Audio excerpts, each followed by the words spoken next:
cette journée. Qui est content d'être dans ce lieu en cette soirée? Amen. Je bénis Dieu, Jésus-Christ se trouve au milieu de nous.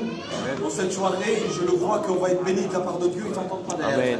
Gloire à Dieu, c'est bon les frères, vous entendez? Je bénis Dieu. Je bénis Dieu en cette journée pour ce rallye de jeunesse. On est avec les frères, nous partageons le programme, béni soit Dieu. Donc ce qu'on a prévu, c'est que la première réunion sera organisée par nos frères voyageurs, béni soit Dieu, et la deuxième réunion sera par les Espagnols, béni soit Dieu. Donc on va laisser la place aux frères, ils ont toute la liberté. C'est notre ancien Jackie qui va faire la première réunion, béni soit Dieu. Et il y aura notre frère qui viendra, Manu, il est sur la route, il vient de Marseille. Donc je crois qu'on va être bénis de la part de Dieu. On est ensemble, les frères, on travaille pour la même mission, béni soit Dieu. Et on a le même but. Le but, c'est de sauver les âmes, je bénis Dieu. Il devait y avoir un peu plus de monde, mais qu'importe le monde, on n'est pas là pour faire pour le chiffre. Il y a eu beaucoup de choses autour. C'est ce que je parlais avec un frère de l'église, je lui disais quelque chose. On a mis notre cœur à l'œuvre. S'il y aurait simplement une seule âme qui donne sa vie à Dieu, le ciel est en fête. Alors ça suffit pour nos cœurs, béni soit Dieu. Les frères, prenez la liberté, vous êtes chez vous, que Dieu vous bénisse.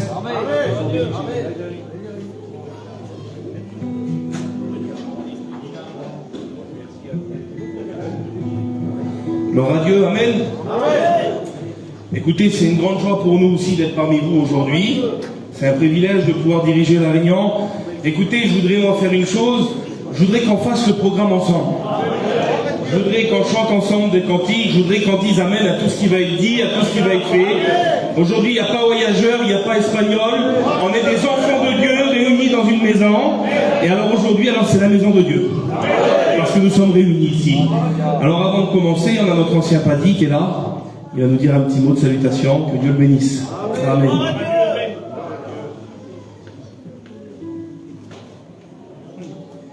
Voilà, que Dieu soit béni. Est-ce qu'on peut dire Amen? Amen. Voilà, merci à Dieu d'être à la réunion cet après-midi. C'est avec beaucoup de joie qu'on est réunis aujourd'hui. Et puis, cette journée, elle est organisée depuis quelques mois, depuis cet été, que la journée est organisée là. Mais il faut être conscient qu'elle est organisée depuis beaucoup plus longtemps dans le ciel de gloire de Dieu, elle est de toute l'éternité. Dieu a préparé cette réunion. Il a préparé son messager pour la première réunion et son messager pour la deuxième réunion. Parce qu'il connaît les besoins des cœurs, il connaît les personnes qui sont là. Moi, c'est avec beaucoup de joie que je suis parmi vous, pour ce rallye de jeunesse, cette journée pris pour Dieu. Bon, je crois qu'on va être bénis cet après-midi. Amen. Est-ce qu'il y a des chrétiens parmi nous? Levez la main ceux qui sont en Dieu. Amen. Que Dieu soit béni. Donc il y a beaucoup de personnes qui ne connaissent pas Jésus encore. Dieu va vous bénir ensemble. Est-ce que vous voulez qu'on prie le Seigneur pour la réunion? On le fait ensemble? On ferme nos yeux quelques instants. Et puis je vais vous demander à un frère ancien, j'aurais voulu qu'Antoine se lève et présente ses moments à Dieu. Que Dieu vous bénisse. À toi soit la gloire, Seigneur, sur le d'être là, parce que tu es Dieu puissant, Amen. Seigneur, nous savons que ta parole va être prêchée avec autorité. Et nous croyons, Seigneur, que les cœurs qui ne sont pas encore à toi vont être touchés par ta grâce. Saisis-toi de ton serviteur, Seigneur. Seigneur. Et que nos vies, Seigneur, soient, Seigneur, animées aussi, Seigneur. Nous voulons te louer, te glorifier. Maintenant, Seigneur, dirige cette réunion, Seigneur, sur ton cas. À toi, sur la gloire. Amen. Gloire à Dieu. Amen. Alors j'ai l'habitude de chanter ce cantique en premier cantique. C'est l'hymne national de notre mission, c'est le vêtement blanc. Alors j'aimerais qu'on le chante ensemble, qu'on frappe bien fort dans nos mains et on se réjouit dans la présence du Seigneur. Amen. Un vêtement blanc, une arme dans un dos, allez, une couronne de la sainte croix, le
Merci Seigneur. On va se régaler. Amen. Amen. Alors on va écouter un beau témoignage, on est venu avec une équipe de frères. Et puis on va les écouter, nous témoigner que Dieu a transformé leur vie. J'aurais voulu écouter Tim. Que Dieu le bénisse.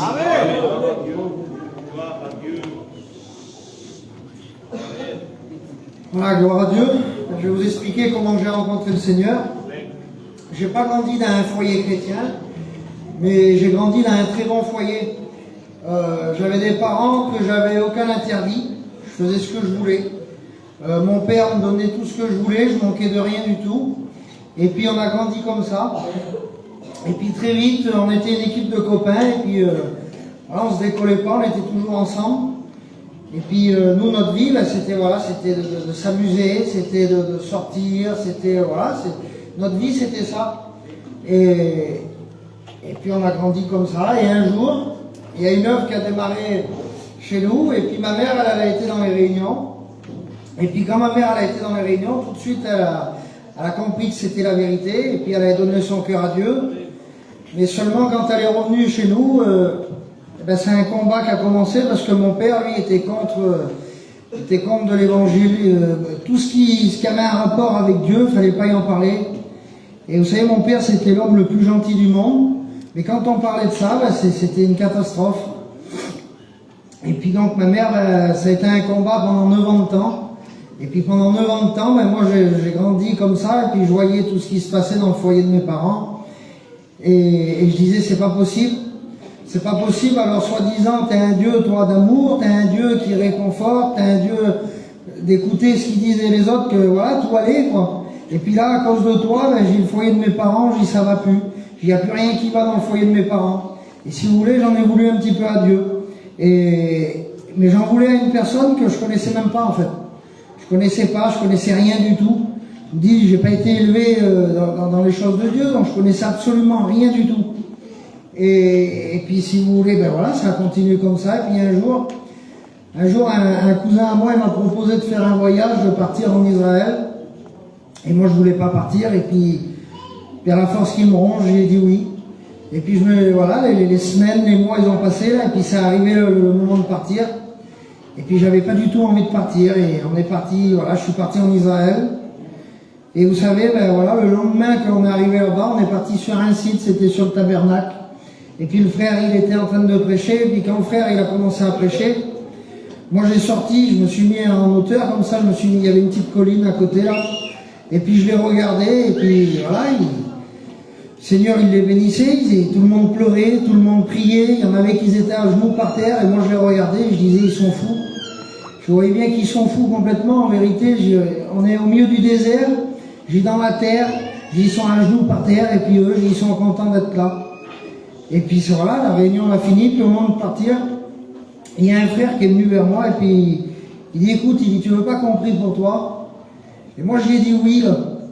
Mais moi, si vous voulez, le oui que j'ai dit, là, c'était vraiment pour me débarrasser, pour dire, ils pourront pas dire que j'ai pas fait quelque chose, et pendant 10 jours, je vais prendre sur moi, et puis je repartirai chez moi, je reprendrai ma vie, voilà.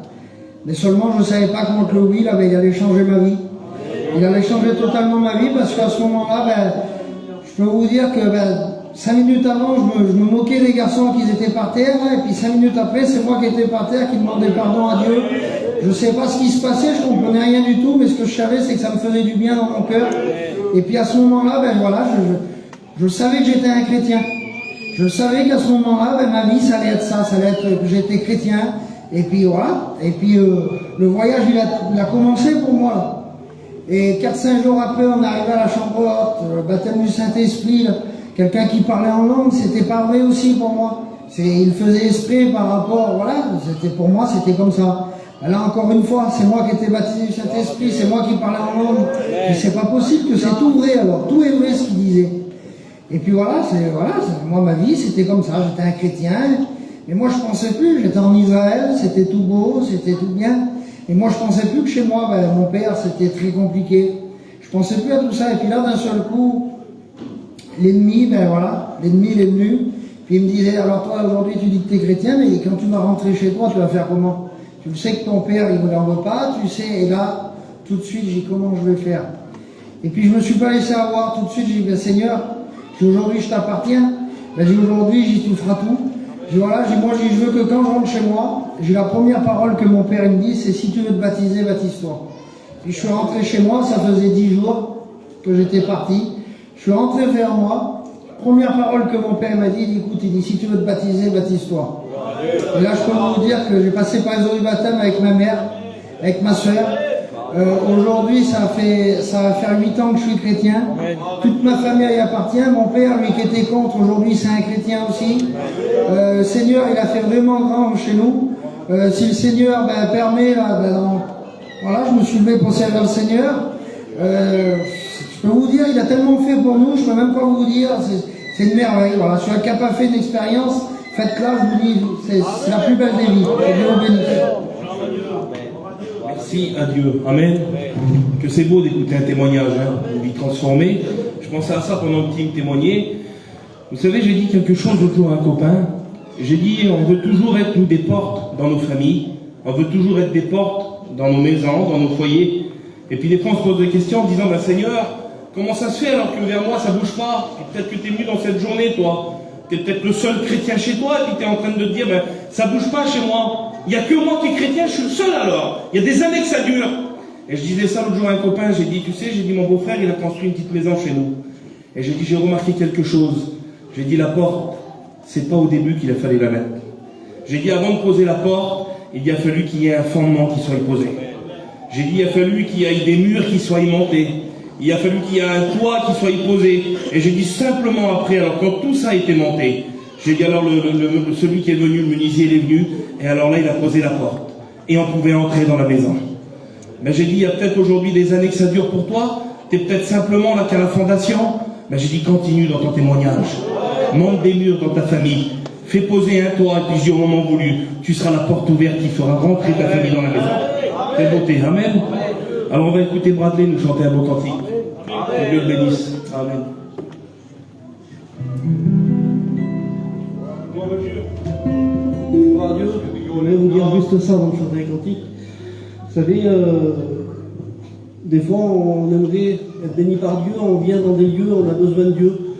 Pour ma part, moi j'avais besoin de Dieu, et puis pour m'approcher de Dieu, écoutez, c'est un verset qui a changé ma vie. Mon ancien, mais comme un simple, tout le temps avec, c'est Matthieu 11, 28, venez à moi, vous tous qui êtes fatigués et chargés. Peu importe ton problème, peu importe ton état, la porte que tu as franchie aujourd'hui, c'est elle pour ta solution à toi. Alors j'aimerais qu'on chante ensemble en s'approchant devant Jésus. Il n'y a que lui qui peut nous aider.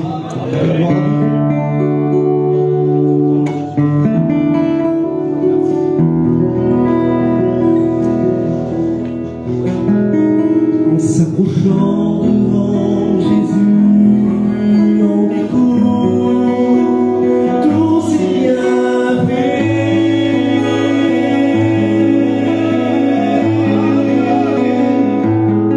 En s'approchant devant Jésus, on découvre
Dieu. Amen.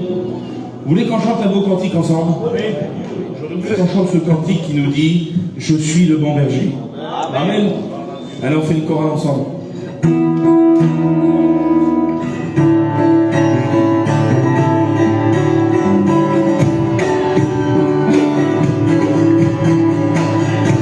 Je suis le bon berger, je connais mes brebis, je donne ma vie pour mes brebis,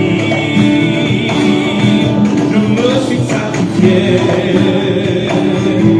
à la croix du calvaire, c'est par l'amour pour toi que j'ai tant souffert.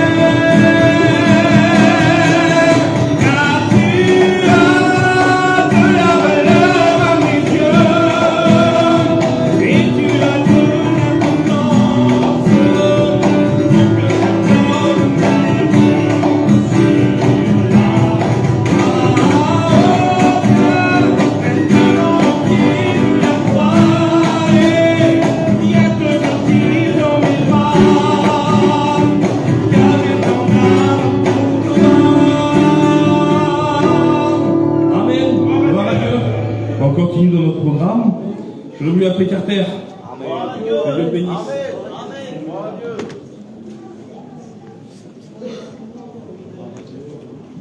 Gloire à Dieu, merci Seigneur. Écoutez, je vous salue à tous dans le nom de Jésus.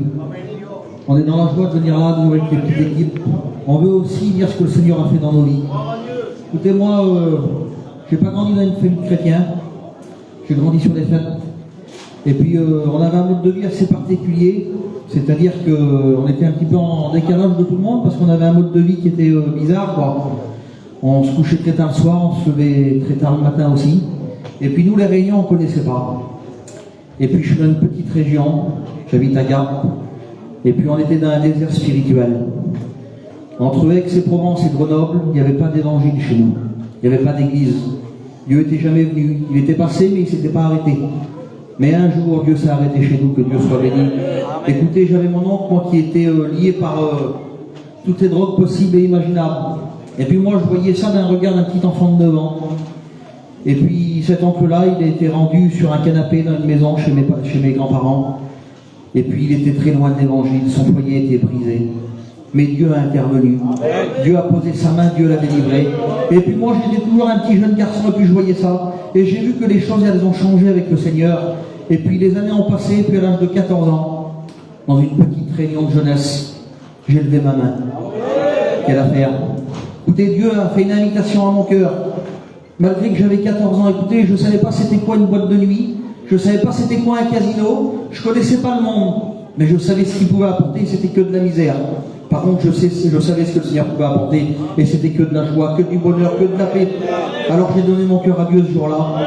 Et puis à 14 ans, j'ai commencé à suivre le Seigneur. À 15 ans, je me suis baptisé. Et puis à 19 ans, j'ai formé un foyer chrétien. Et puis quelques années plus tard, le Seigneur m'a appelé à son service. Aujourd'hui, je suis un étudiant de première année. Et nous voulons dire de tout notre cœur que le Seigneur revient. Je voudrais vous dire un mot à vous, la jeunesse. Écoutez dans la parole de Dieu, à un moment donné, Paul va dire ça sur un jeune garçon. Il va lui dire, toi, tu es un jeune, mais tu as un message à annoncer. Je voudrais responsabiliser la jeunesse aujourd'hui. Vous avez un message à apporter. Que Jésus revient, que Jésus nous aime. Que Jésus est mort, mais que Jésus est ressuscité pour nous. Que Dieu vous bénisse. Gloire au Seigneur. Vous savez ce qui réjouit mon cœur dans cette journée? C'est que tous les garçons à peu près qui sont là, les plus jeunes, pas les plus vieux comme Samuel, tout ça, ils sont trop vieux, eux, un petit peu plus jeunes, on a grandi ensemble. On est tous des copains quand on était ensemble sur les places, on jouait au ballon, c'est dur à croire, mais je jouais au ballon. Et puis en vérité, on se régalait, c'était tous mes copains. Et puis à un moment donné, on a grandi, nos chemins se sont un peu séparés, mais on a bien grandi chacun de notre côté. Et aujourd'hui, l'évangile nous a rassemblés. Et puis on a la grâce de pouvoir faire des rallyes ensemble, on passe, on vient, on chante, on témoigne. Quelle grâce, en vérité que c'est vrai. Ben, j'aimerais vous dire ça, les jeunes, à vous qui êtes là, les plus jeunes. Bon, les plus vieux, il n'est jamais trop tard non plus. Mais j'aimerais vous dire que c'est possible aussi pour vous. Aujourd'hui, on se dit je suis jeune, mais il y a un ancien nous dit souvent ça dans notre mission. Nos choix d'aujourd'hui feront notre vie de demain. Mais j'aimerais vous dire aujourd'hui, prenez la bonne décision. Gloire à Dieu. On va écouter Ruben nous chanter un beau cantique. Que Dieu le bénisse.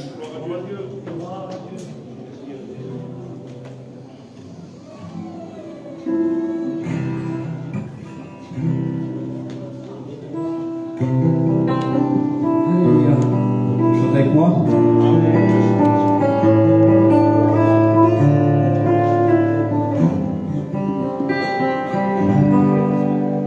Je voudrais te remercier pour les choses que tu m'as données, choses non méritées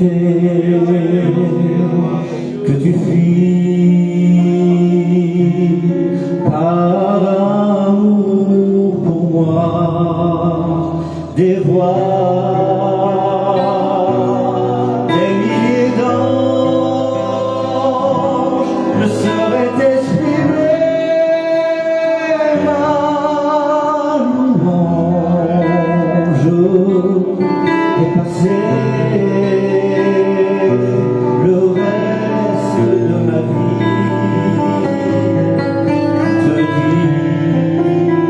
te dire merci. Adieu soit la gloire, adieu soit la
Non pas à nous, mais à toi sur toute la gloire.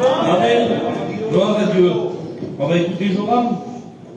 Que Dieu bénisse le musicien.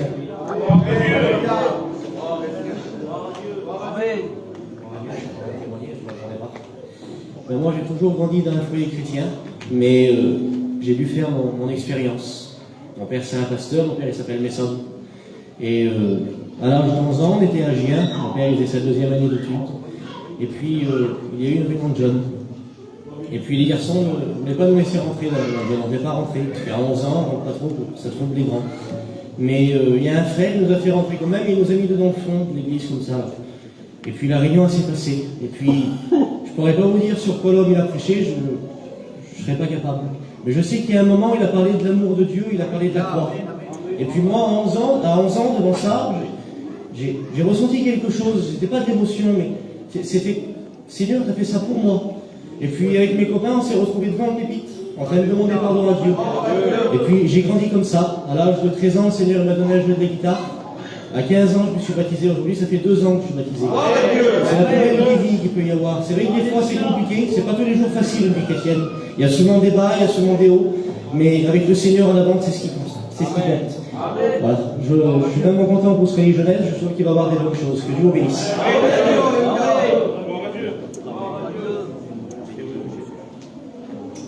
Gloire au Seigneur, Amen.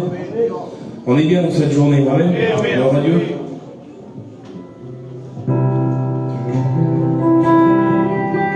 Gloire à Dieu.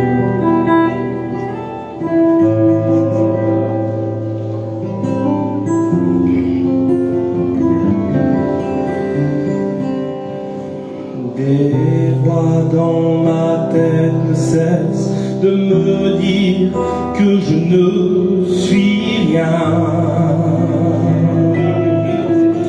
Gloire à Dieu, on peut couper nos francs pendant ce cantique.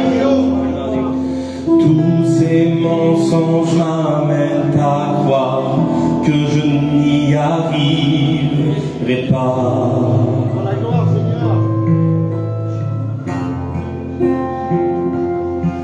Ma vie ne se résume qu'à des moments de haut, de bas.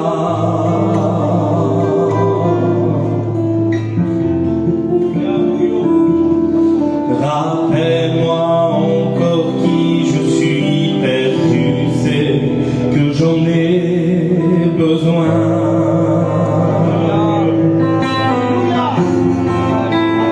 Tu dis que tu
J'aurais voulu qu'on chante un cantique avec la chorale de tous les frères en ayant ensemble. Gloire à Dieu. Restons dans la présence du Seigneur. Il veut nous faire du bien dans cette journée. Merci pour ta présence, Seigneur Jésus.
Gloire au Seigneur.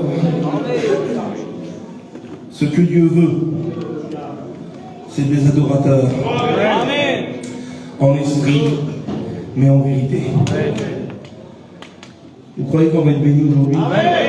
Je le crois de tout mon cœur. Dieu nous a déjà fait du bien à travers le programme. On va écouter Ken nous chanter dernier cantique. Et on laisse toute la place après là-bas. Que Dieu nous bénisse.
Devant lui se prosterne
Gloire à Dieu. Amen.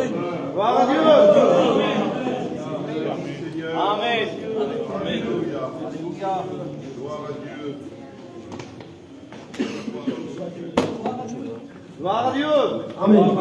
Amen. Voilà, gloire à Dieu. Merci Seigneur, merci à Dieu. Merci au copain, merci pour cette bonne journée qu'on passe ensemble. Vous savez qu'on est donc à notre régional à Carpentras, mais on a vraiment voulu être là et honorer nos frères, parce que c'est normal en plus, mais quel bonheur pour nous d'être là. On a écouté déjà de belles choses, de bonnes choses, les cantiques ont disposé nos cœurs, on a écouté quelques témoignages de la gloire de Jésus. On est content de se retrouver devant la parole de Dieu, parce que c'est ce qui reste le plus important pour nous. Amen. Je voudrais rappeler ça aujourd'hui. En 98, avec mon foyer, nous venions de rencontrer le Seigneur en l'espace de quelques réunions. Et puis à l'église de Villeneuve-Loubet, le frère Max, notre ancien, était responsable. Et il est venu me trouver. Ma femme avait pris sa décision de s'engager dans les eaux du baptême, donc le 22 mars 98. Et on a discuté ensemble. Et je me souviens très bien de cette conversation. C'est inoubliable. Et puis, en discutant un petit peu, voilà, il y a des choses qui sont rentrées dans mon cœur. Et le jour que mon épouse donc, est passée par les eaux du baptême, je me suis aussi engagé avec elle. Et donc, ce jour-là, on est passé ensemble par les eaux du baptême et le Seigneur nous a beaucoup bénis. C'est pour ça qu'on est là aujourd'hui. Mais je voudrais vous dire ça, c'est que quelques jours après, je suis arrivé pour la première fois de ma vie à l'église d'Antoine, à Fréjus, avec le minime et le fameux gros Charlot. Je vous laisse réfléchir pourquoi on l'appelle comme ça. Quel souvenir pour moi, on est arrivé là et ma première prière, mon premier cantique que Nini m'a demandé de chanter. Et c'est inoubliable parce que dans cette église-là, j'ai beaucoup de très bons souvenirs.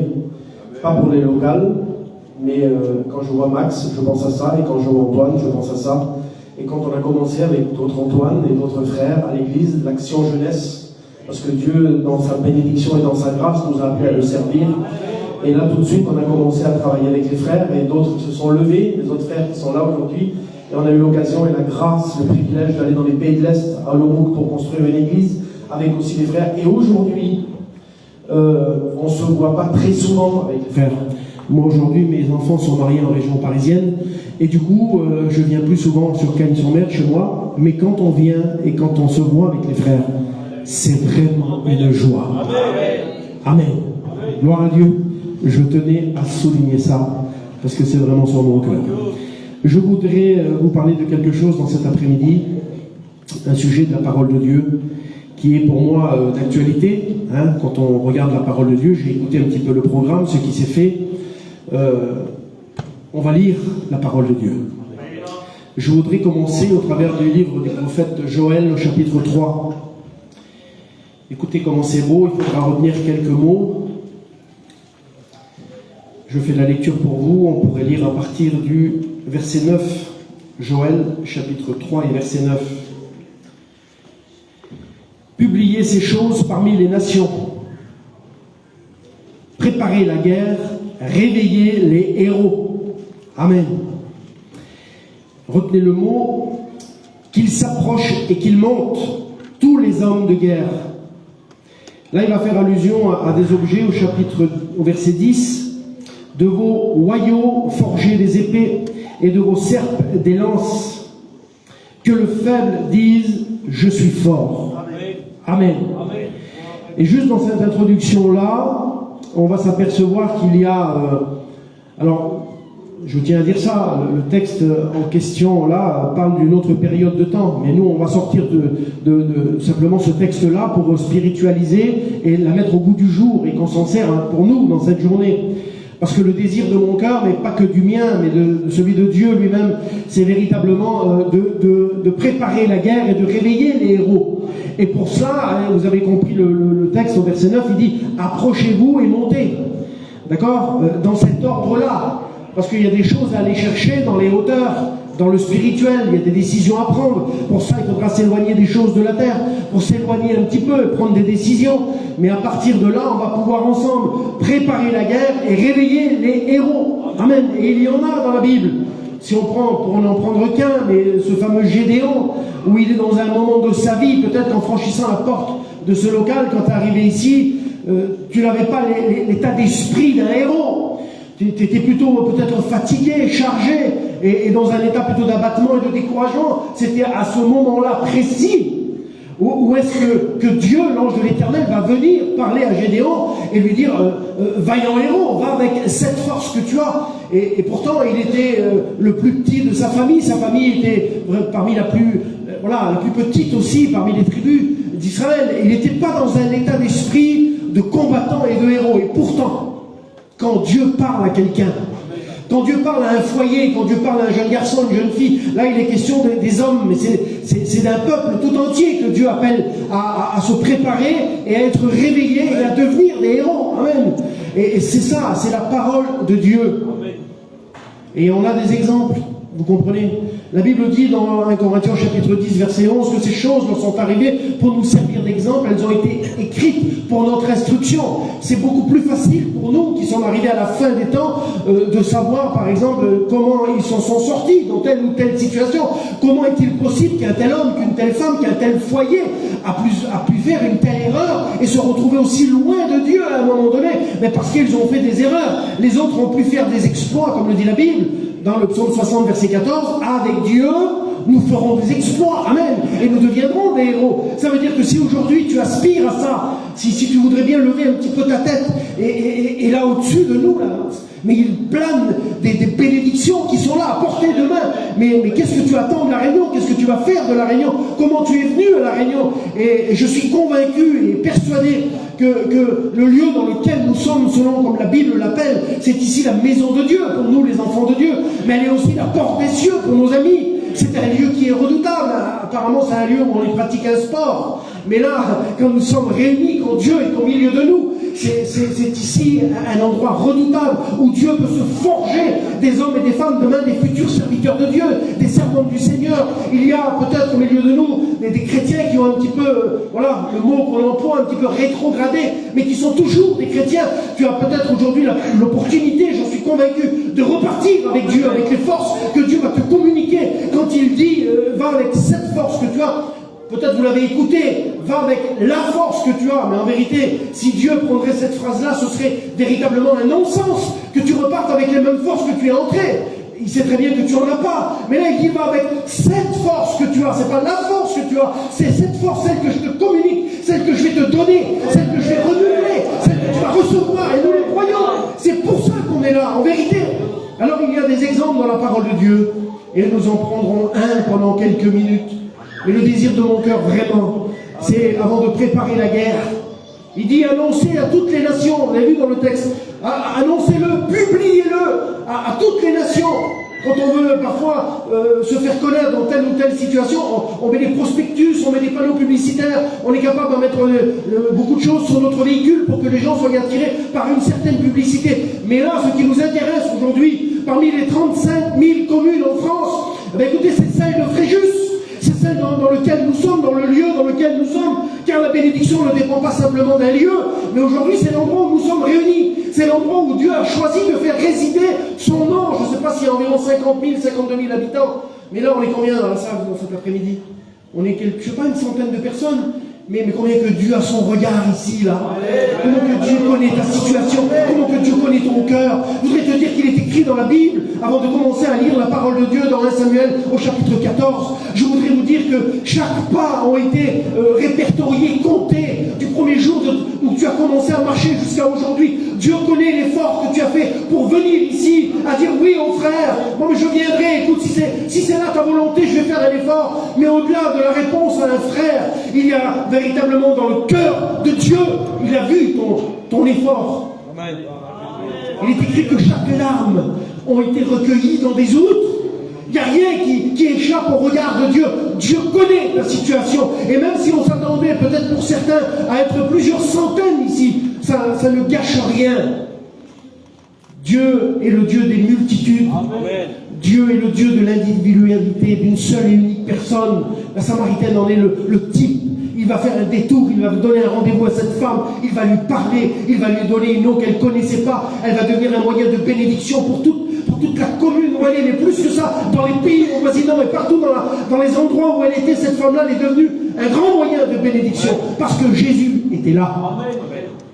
Et le Seigneur est présent. Et on va réveiller les héros. Et on va partir à la guerre. Et on va publier à toutes les nations. Et ce qui va se passer aujourd'hui, dans l'heure qui est devant nous, je vous le promets, que bibliquement parlant, ça va se savoir. Ça va se savoir, au-delà des frontières, partout. Quand Dieu fait quelque chose, ça se sait. Amen. 1 Samuel, chapitre 14. Ça va mal. La situation est grave. Saül fait des erreurs au chapitre 13. Il n'attend pas le prophète Samuel pour faire les sacrifices. Il ne consulte pas Dieu quand il le faut. Je voudrais encourager les jeunes au milieu de nous, même si parfois ça peut arriver que les parents ne font pas ou ne font plus ce qu'il faut. Ça va mal dans le royaume et les Philistins prennent le dessus. Je vous ai dit tout à l'heure, prenez vos haillons, c'est un espèce d'objet tranchant qui était sur les charrues pour passer dans les champs. Et à cette époque-là, dans le chapitre 13, bien que les Philistins étaient moins nombreux que les Hébreux, mais ils avaient le secret pour la construction des armes en fer de l'époque, et ils faisaient tout pour les empêcher de fabriquer des lances, vous comprenez, et des armes pour se défendre, des épées. Ils faisaient tout. Et à ce moment-là, ça va très mal pour eux, à un tel point que les Hébreux prenaient vraiment... ils avaient dans un état d'esprit dans lequel ils étaient, ils allaient se cacher. Au chapitre 13, on découvre ça. Dans des trous, dans des cavernes, les Hébreux se cachaient. C'est pour ça que je vous ai lu Joël, chapitre 3, verset 9, de réveiller les héros qui dorment, de sortir de nos situations pour aller à la guerre. Parce que quand il dit, avec ce que vous avez, parce qu'il les avait empêchés d'avoir des lances et d'avoir des épées, mais là, il était en train de dire, avec ce que vous avez, si vous me le remettez entre mes mains à moi, si vous enlevez de la charrue un petit objet tranchant, vous allez pouvoir en faire des épées, vous allez pouvoir en faire des lances, avec les armes que vous avez aujourd'hui, là. Mais lesquelles? On va les voir. Si tu crois que tu n'as rien, c'est faux. Que le faible dise « je suis fort ». Parce que la Bible dit dans Exode chapitre 12 que l'Éternel est ma force. C'est lui notre force. C'est lui ta force. Et tant qu'on comptera sur chacune de nos forces, on n'ira nulle part. Mais si nous nous appuyons sur lui, la Bible dit que dans le psaume 84, celui qui s'appuie sur lui, il trouvera dans son cœur des chemins tout tracés. Il y a une volonté de Dieu pour toi. Amen. Ça va mal dans le royaume, mais ça a été dit tout à l'heure. L'organisation du rallye de cet après-midi ne repose pas sur un programme des hommes de quelques semaines ou de quelques mois. Ne le sais-tu pas? Ne l'as-tu pas appris? Que moi, l'Éternel, j'ai préparé ces choses de loin. Et j'ai résolu qu'elles arrivent aujourd'hui. Le fils de Saül, Jonathan. Jonathan veut dire l'Éternel a donné. Et je voudrais vous dire que dans le texte que nous allons lire, dans les 15 versets du chapitre 14 du premier livre de Samuel, ce que Dieu a donné, c'était bien plus qu'un fils. C'est déjà énorme. Il a donné un fils, il a assuré une descendance à Saül. Mais quand Saül ne fait pas ce qu'il faut, puisque Dieu voit les choses de loin, ce que Dieu a donné à Saül, mais aussi à son peuple, ça veut dire l'Éternel a donné, je voudrais rajouter le moyen d'en sortir. Et le moyen d'y arriver. Vous savez comment s'intitule, si vous avez une Bible d'aujourd'hui, parce que certaines versions ne le mentionnent pas, mais la plupart de nos Bibles aujourd'hui, si vous lisez l'intitulé du chapitre 14, vous savez, l'intitulé, ça nous donne déjà une direction de savoir où on va. Ça plante le décor. D'accord? Si vous voyez, vous voulez aller voir un film, ceux qui vont au cinéma, il peut y en avoir aujourd'hui, et puis que vous ne savez pas trop où aller, vous ne savez pas trop ce qui est d'actualité en ce moment, et puis vous arrivez devant le cinéma, et qu'est-ce que vous allez faire? Vous allez lire les titres des films. Et tout de suite, au travers du film, de l'intitulé, vous savez déjà de quoi plus ou moins il est question. Le chapitre 14 de 1 Samuel déclare le coup d'audace de Jonathan. C'est un coup d'audace. Il faut être audacieux. Il faut avoir du courage, il faut avoir de l'envergure. Et là, on pourrait rajouter beaucoup de mots. Mais en vérité, le thème, c'est celui-ci, le coup d'audace de Jonathan. Donc on vient de lire un petit peu le contexte dans lequel Saül, le roi à l'époque, a placé malheureusement les Hébreux. Ils se sont cachés, ils ont peur des Philistins, ils ont quasiment plus d'armes pour se défendre. C'est peut-être l'état de quelqu'un aujourd'hui, mais écoutez, on va lire la parole de Dieu. Je fais la lecture pour vous. Un jour, Jonathan, fils de Saül, dit au jeune homme qui portait ses armes, « Viens, et poussons jusqu'au poste des Philistins, qui est de l'autre côté. » Et il n'en dit rien à son père. Saül se tenait à l'extrémité de Gilbéa, sous le grenadier de Migron, et le peuple qui était avec lui formait environ 600 hommes. Verset 4. Entre les passages par lesquels Jonathan cherchait à arriver au poste des Philistins, il y avait une dent d'un rocher d'un côté et une dent de rocher de l'autre côté. L'une portait le nom de Betsé et l'autre de Séné. L'une de ces dents était au nord vis-à-vis de Michmash et de l'autre côté du midi vis-à-vis de Geba. Jonathan dit au jeune homme qui portait ses armes, « Viens, et poussons jusqu'au poste de ces incirconcis. Peut-être l'Éternel agira-t-il pour nous, car rien n'empêche l'Éternel de sauver au moyen d'un petit nombre comme d'un grand nombre. Amen. » Celui qui portait ses armes lui répondit, « Fais tout ce que tu as dans le cœur, n'écoute que ton sentiment, me voici avec toi prêt à te suivre. » Eh bien, dit Jonathan, allons vers ces gens, montrons-nous à eux. S'ils nous disent, arrêtez, jusqu'à ce que nous venions à vous, nous resterons en place et nous ne monterons point vers eux. Mais, s'ils disent, montez vers nous, nous montrerons, car l'Éternel les livre entre nos mains, c'est là ce qui nous servira de signe. Ils se montrèrent tous deux au poste des Philistins, et les Philistins dirent, voici, les Hébreux sortent de leur trou ou de leur caverne, où ils se sont cachés. Et les hommes du poste s'adressèrent aussi à Jonathan et à celui qui portait ses armes. Montez vers nous, et nous vous ferons savoir quelque chose. Jonathan dit à celui qui portait ses armes, monte après moi, car l'Éternel les livre entre nos mains, entre les mains d'Israël. Jonathan monta et s'aida de ses mains et de ses pieds, et celui qui portait ses armes le suivit. Les Philistins tombèrent devant Jonathan, et celui qui portait ses armes dormait la mort derrière lui. Dans cette première victoire, Jonathan et celui qui portait ses armes tuèrent une vingtaine d'hommes, sur l'espace d'environ la moitié d'un arpent de terre. L'effroi se répandit au camp, dans la contrée, et parmi écoutez bien, tous les peuples, le poste et ceux qui ravageaient furent également saisis de peur. Le pays fut dans l'épouvante, c'était comme une terreur de Dieu. Amen. Je crois qu'on peut dire Amen à la parole de Dieu. Nous avons appris dans la parole de Dieu que l'Éternel, notre Dieu, change le mal en bien. Amen. Et là, nous en sommes devant un type. Vous vous rendez compte un petit peu l'état d'esprit dans lequel le peuple se trouve, et à un moment donné, il y a un garçon qui va se démarquer. Que Dieu fasse que ce sera toi dans cet après-midi. Amen. Il est écrit qu'il n'en parle pas à son père, mais qu'il s'adresse à son porteur d'armes. Je voudrais vous dire que quand, dans le secret d'un cœur, dans une réunion, quand il y a une décision qui est prise, qui échappe au pasteur et à l'auditoire, Dieu, qui connaît ton cœur, ta vie et ta situation, va te fournir le meilleur porteur d'armes qui puisse jamais exister, le Saint-Esprit, qui va partir avec toi dans ta décision, qui va t'aider, te suivre, qui va te donner les moyens. Vous avez remarqué dans le texte qu'il va céder, il va choisir un endroit, même sur les plans géographiques, il y a quelque chose d'important. Vous comprenez, le lieu, par exemple, qui est cité ici, ça aurait pu être ailleurs. Mais peut-être que l'endroit où tu te trouves aujourd'hui aurait été à 10 km d'ici, on aurait dit non, c'est pareil, c'est la même chose. Mais même là, Dieu attache de l'importance parce que peut-être qu'à 10 km, tu ne serais pas là. Il va s'aider de ses mains et de ses pieds. De ses mains, c'est le symbole de la décision. De ses pieds, c'est le symbole du départ ou du nouveau départ. Mais il y a des efforts à faire parce qu'il est question de monter. Vous avez vu dans Joël, approcher et monter. Là, nous sommes là dans le même cas de figure. Et à un moment donné, rien que dans la signification, ces dents-là qui sont là, on pourrait représenter comme une bouche, parce qu'il y a des dents, mais là, ils vont monter dans un endroit précis, Botse, qui veut dire bout et hauteur.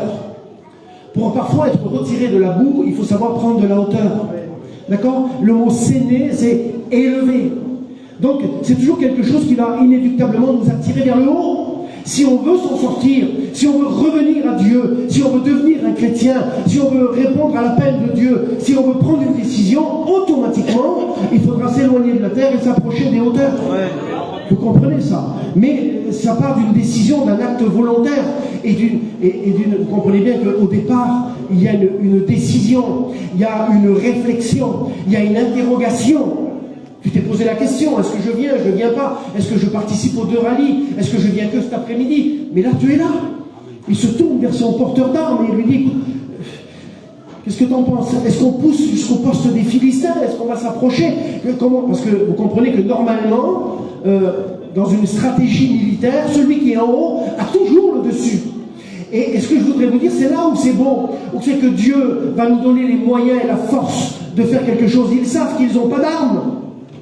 Ils savent qu'ils ont coupé les vivres de ce côté-là, donc ils ne peuvent pas, ils ne s'imaginent pas qu'ils peuvent arriver et avoir le dessus, puisqu'ils sont, eux, sur le plan géographique, mieux placés. Sur le nombre, ils sont beaucoup plus nombreux. Et ils sont en train, d'ailleurs on le lit dans le texte, tiens, les Hébreux sont sortis de leur trou. L'ennemi ne s'imagine pas que jusqu'à présent, depuis combien de temps tu es resté dans cette situation, caché, demeuré dans une caverne. Je vous le rappelle quand même que c'est le monde de l'illusion. Parce que ce n'est pas la vraie lumière qui éclaire dans une caverne, mais un feu étranger. Vous comprenez, on va être obligé d'amener des choses du dehors pour allumer un feu, pour essayer de se voir, de se réchauffer ou de se nourrir. Dans une caverne, c'est quoi? C'est la matière, c'est de la terre et de la pierre. C'est 2 critères très importants pour être loin de Dieu. Les choses de la terre et un cœur qui est dur comme de la pierre.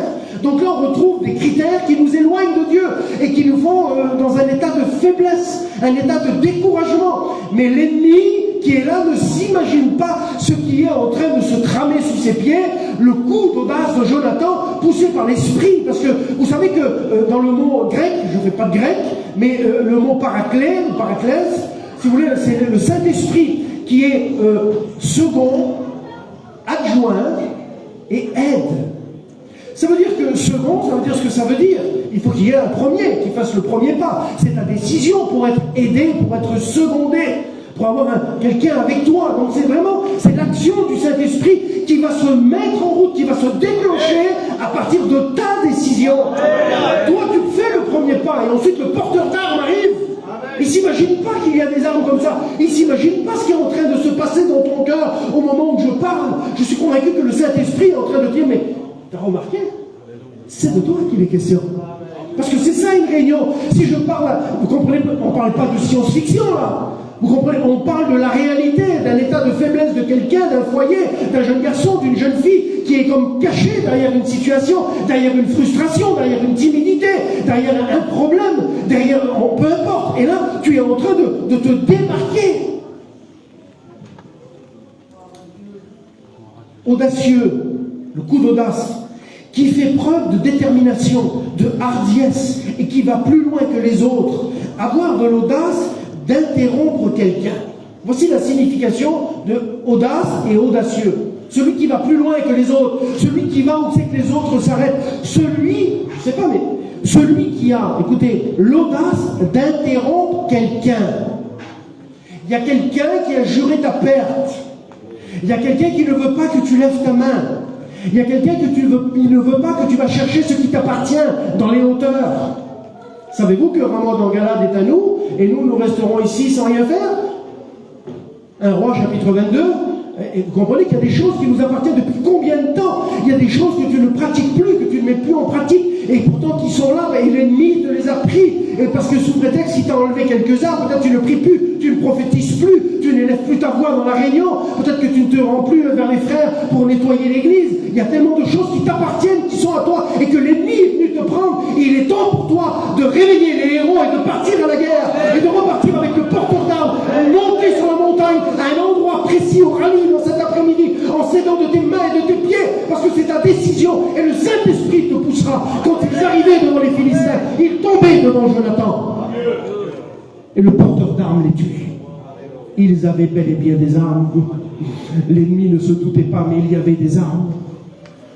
Alors, C'est une belle histoire ce qu'on est en train de citer là. C'est encourageant, c'est beau. Mais qu'en est-il de toi? Parce que, je te le rappelle, nous, l'équipe là, c'est pour toi qu'on est venu. Dieu s'est déplacé pour qui? C'est pour toi qu'il est venu. C'est pour que tu puisses comprendre que dans cet après-midi, il y a quelque chose à faire. Il y a une décision à prendre. Il y a une victoire à obtenir. Tu sais, il y a 273 versets dans la Bible qui nous parlent de l'Éternel des armées. Pas des fuyards, pas des déserteurs. Des armées. De ceux qui partent au combat. Il est là, l'Éternel des armées, à 273 reprises, l'Éternel des armées. Il est écrit 365 fois, comme par enchantement, quel coup de hasard, pour rappeler les 365 jours de l'année. N'aie pas peur. Ne crains pas. Je serai avec toi. Comme j'ai été avec Moïse, et ainsi de suite. Et on pourrait rappeler, pas seulement Josué, mais bien d'autres, à chaque fois qu'une décision est prise pour aller au combat, l'Éternel des armées te dit, je serai avec toi. Et ça, c'est encourageant. Peut-être que ça commence à te donner un peu de l'audace d'aller où est-ce que tu t'arrêtes d'habitude. Tu viens à la réunion, t'écoutes certains cantiques, t'écoutes un petit peu la prédication, mais tu ne prends pas de décision parce que tu as peur de ne pas y arriver. Oui, mais Dieu veut faire de toi un vaillant héros, une héroïne pour les sœurs. Vous comprenez que c'est possible ça, que Dieu nous garde de proposer quelque chose à notre peuple, à nos jeunes comme à nos moins jeunes, et qu'il ne soit pas possible de le réaliser. Mais cette histoire de la Bible, elle est pour nous aujourd'hui, elle est d'actualité pour nous. Alors écoutez, je voudrais vous dire ça. Vous avez vu qu'à la fin, c'est écrit comme ça. Dans le pays, dans tous les endroits où ça s'est su, parmi tous les peuples, c'est marqué, c'était comme une terreur de Dieu. Il n'y a que 3 hommes dans la parole de Dieu qui sont attribués ce titre-là. Parce qu'ils ont su faire des exploits, parce qu'ils se sont laissés bénir par Dieu. Ils ont pris leur décision, ils ont pris leur courage à deux mains. Quand Jacob est devenu aussi une terreur de Dieu, quand il était le trompeur et l'usurpateur qui trompait son père, qui trompait son frère, qui trompait tout le monde, mais qu'un jour, dans une réunion, il a eu l'audace de dire à l'ange de l'Éternel, écoute, je ne partirai pas sans que tu ne m'aies béni. Oh, quelle audace! C'est pas un coup d'audace, ça aussi? Et on la connaît, la suite. Il a été déboîté à la hanche. Ça marche, on le reconnaissait de loin. Mais quel homme c'est devenu? Et à partir de ce jour-là, il a pris son courage à deux mains. Il avait toujours son frère là-bas qui en voulait, mais que voulez-vous? Il fallait réparer la chose. Il y a des choses à réparer, mais quand on est avec Dieu, quand on est en Dieu, quand le Saint-Esprit nous pousse, quand on nous donne les armes nécessaires pour y arriver, eh bien, il est devenu lui aussi, quand il est arrivé dans sa maison, quand il a commencé à renverser les autels, à ne plus faire ce qu'il faisait hier, quand il a décidé d'être un homme droit, d'être un homme juste, de devenir un vainqueur d'Israël, un vainqueur de Dieu. C'est devenu lui aussi, quand on a su. T'as su? Quoi? Le rallye? Et alors, quoi? Oui. Les petits sont allés? Oui, et alors? T'as pas su un tel? Non? Il est revenu à Dieu. Si tu le vois, il est allé là-bas, il a fait ceci, il a fait cela, il a parlé là-bas, il a dit comme ça. Je ne sais pas, mais on pourrait dire beaucoup de choses. Vous comprenez ça? C'est devenu aussi un des garçons de la Bible qui est devenu une terreur de Dieu. Terreur, c'est un mot qui fait peur.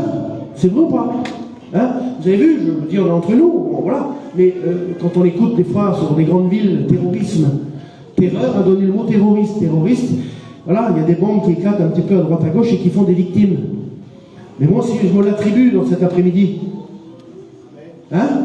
Tu voudrais pas devenir une terreur de Dieu, toi? Comment on fait pour devenir une terreur de Dieu?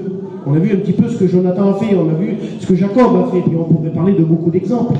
Mais ce que je voudrais vous dire, c'est qu'il faut être armé pour ça. On l'a vu, il fallait être armé. Et croyez-vous pas que les héros ne vont pas être équipés? Mais bien sûr que Dieu va les équiper. Une fois qu'il les aura réveillés et envoyés à la guerre, il va leur donner les armes nécessaires. Où est-ce qu'on trouve les armes nécessaires pour devenir une terreur de Dieu et détruire la terre, les choses de la terre, détruire les cœurs durs, pour que Dieu puisse venir installer sa volonté dans le cœur des foyers, dans le cœur des jeunes garçons et des jeunes filles, et de prendre des décisions, de vouloir aller où les autres s'arrêtent, avoir de l'audace, de dire moi j'y crois. Moi, je ne vaux rien, je ne suis pas capable. Mais si c'est Dieu qui m'envoie, si c'est le Saint-Esprit qui me convainc, alors je décide d'y croire. Oui, à la croix du Calvaire, vous croyez que Jésus n'a pas eu de l'audace? Vous croyez qu'il n'a pas été où est-ce que les autres se sont arrêtés? Vous croyez qu'il n'est pas devenu notre héros, avec des devoirs, mais aussi des responsabilités? Père, envoie-moi. Ça a été notre héros à nous, ça. Quel exemple pour nous. Et aujourd'hui, il nous a laissé les moyens aussi de faire les choses que lui, il a fait. Peut-être tu te dis, mais pas moi, c'est pas possible. Je voudrais te prouver le contraire par la parole de Dieu. Car la prédication de la croix, selon 1 Corinthiens, 1er chapitre, et au verset 18, elle est une folie pour celui qui périt, mais elle est une puissance de Dieu pour le salut de quiconque croit. Et le mot puissance a donné le mot dynamis, qui a donné le mot dynamite à la prédication de la croix. Et vous croyez bien que la terreur de Dieu, il faut qu'elle ait les armes nécessaires. Et par quel moyen? Mais par le Fils, qui est le mot hébreu pour dire le mot bâton. Nous avons, au travers du message de la croix, le bâton de dynamite, la puissance de la croix, pour faire exploser tous ceux qui voudraient être contradictoires à la parole de Dieu, toutes les choses qui sont charnelles, toutes les choses de la terre. Vous comprenez que quand la croix a été plantée au mont Golgotha, dans cette montagne, à l'époque, les gens qui voulaient trouver de l'or, je le rappelle parfois dans nos rallyes ou dans des réunions avec la jeunesse, parce que ça me plaît de leur faire comprendre ça, combien que c'est encourageant et combien que ça donne de l'audace dans nos cœurs. C'est que des hommes ont tout fait, ont tout mis en œuvre pour planter des bâtons de dynamite dans des montagnes de terre pour en extraire de l'or. Je voudrais vous dire qu'à la croix du Calvaire, quand Jésus est venu et est mort à la croix, et par son message et sa puissance, le bâton de dynamite a fait exploser la terre et a fait paraître Dieu, l'or. Il voudrait te faire rencontrer Dieu aujourd'hui au travers de la croix, de la puissance de la croix. Nous avons tous les moyens aujourd'hui. Tu as tous les moyens. Amen. Tous les armes sont là. Amen. Pour devenir un vaillant héros. Amen. Pour aller chercher ce qui t'appartient. C'est là, c'est sur la montagne. L'ennemi ne se doute pas. Il croit que tu es encore dans ta caverne, dans ta dépression, dans ta timidité, dans ton complexe d'infériorité. Mais il t'appelle à sortir aujourd'hui. Ah, c'est sûr qu'il faudra que tu t'aides de tes mains et de tes pieds. Et c'est sûr qu'il faudra que tu fasses un petit effort. C'est pas magique, les choses de Dieu. On n'est pas chez Walt Disney aujourd'hui. C'est pas comme ça. Mais il y a de la possibilité dans la parole de Dieu. C'est pas facile. Mais oui, c'est pas facile. Mais c'est possible. C'est possible. Alors, je ne sais pas si ce programme t'intéresse, mais si tu restes cloué sur ta chaise, si tu n'as pas un petit peu d'audace, si tu ne crois pas que le Saint-Esprit peut te pousser, mais lui, c'est ton aide, c'est ton second, tu comprends, il va t'aider, mais il n'arrivera qu'à partir de ta décision. Il ne prendra pas les initiatives, il va t'influencer, il va te dire, vas-y, continue, essaye, viens, je suis d'accord avec toi, mais il fait tout ce que tu as dans le cœur, je serai moi avec toi, mais il faut que tu prennes d'abord ta décision. Est-ce que tu veux prendre une décision? Est-ce que tu veux avoir un petit peu d'audace? Est-ce que tu veux aller un petit peu plus loin de là où tu as l'habitude? Je vous lis cette dernière chose que j'ai vue tout à l'heure. On l'a lu ensemble une première fois, je le lis une dernière fois. Qui fait preuve de détermination? Il faut que tu fasses preuve de détermination. Détermination et hardiesse. Qui va plus loin que les autres et avoir l'audace d'interrompre quelqu'un. Je te promets, pas moi mais la Bible, si tu te lèves de ta place ou si tu lèves ta main, Alléluia, tu vas interrompre quelqu'un. Tu sais qu'il avait des projets. Tu sais que si tu n'acceptes pas ce que Dieu te donne aujourd'hui, ce qu'il te demande de faire, la décision, avoir un petit peu d'audace, d'y croire, il t'attend à la sortie là-bas, avec de l'angoisse, avec de la solitude, avec plein de choses. Je ne voudrais pas énumérer, je ne veux pas mettre de la crainte dans ton cœur. Ce que je veux mettre, c'est de la foi, de la conviction. Amen. Il en faut. Alors je voudrais qu'on coupe les francs. La gloire au Dieu. Et on va demander à Dieu sa grâce. Et moi, je vais te demander à toi d'avoir un petit peu d'audace. Voudrais-tu, à partir d'aujourd'hui, d'essayer d'y croire, de te